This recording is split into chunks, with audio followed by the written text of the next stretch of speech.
விவசாய பூமிக்கு வந்திருக்கோம். இன்றைக்கி வயலில் நீங்கள் பார்த்தீங்கன்னா எவ்வளோ களை இருக்குது பாருங்கள். களை தெரியும். பார்த்திங்கன்னா களை தான் அதிகமாக இருக்குது. பாருங்கள், பயிர் நோஞ்ச மாதிரி இருக்குது. ஆனால் களையை பார்த்தீங்கன்னா நல்லா ஹெவியாக இருக்குது. களையெல்லாம் எடுத்து போட்டிருக்கோம். எவ்வளோ பாருங்கள், அது தூர பார்த்தீங்களா எவ்வளோ இருக்குது பாருங்கள். அதுக்குள்ளே அதோட பூவெல்லாம் பாருங்கள், அந்த பூவெல்லாம் போட்டுட்டு நான் வயலை பார்த்தேன். பயிரில் அவ்வளோ களைகள் மட்டும் பாருங்கள். களை தான் அதிகமாக இருக்குது பயிரை விட. நமக்குள்ளே பயிருக்கு இடையில எவ்வளோ களையை பாருங்கள் பிடுங்கி வச்சுருக்காங்க.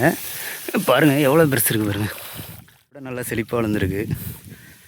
இதை குதிரைவாளி, எங்கள் சைடில் குதிரைவாளின்னு சொல்லுவாங்க. இதை கூட பயிரிடுறதா சொல்கிறாங்க. வேறு சில ஏரியாவில் இதை கூட பயிர் பண்ணுறாங்க அப்படின்னு சொல்கிறாங்க. நாங்கள் வந்து நெல் தான் விளைச்சிருக்காங்க.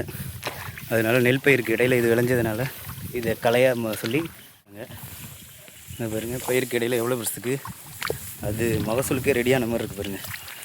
அது தொகையெல்லாம் வெளியிலே வந்துருச்சு. இது பாருங்கள், எல்லோரும் களைச்சி எவ்வளோ பெருசு, தூரெல்லாம் பாருங்கள் எவ்வளோ பெருசாக இருக்குன்னு. இதை விட பார்த்திங்கன்னா களை தான் நல்லா செழிப்பாக வளர்ந்துருக்கு. செழிப்பான களைகள் வந்திருக்கு. ஆனால் ஒரிஜினல் பயிரெலாம் இன்னும் களை கதிர் வரல.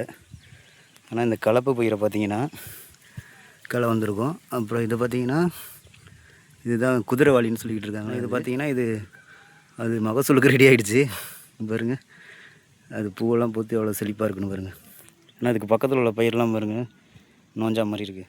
ஆனால் இதை மட்டும் பாருங்கள், தூர்லேருந்து எல்லாமே எவ்வளோ பெருசாக இருக்குது பாருங்கள். பயிரை விட களை வந்து நல்லா வளருது.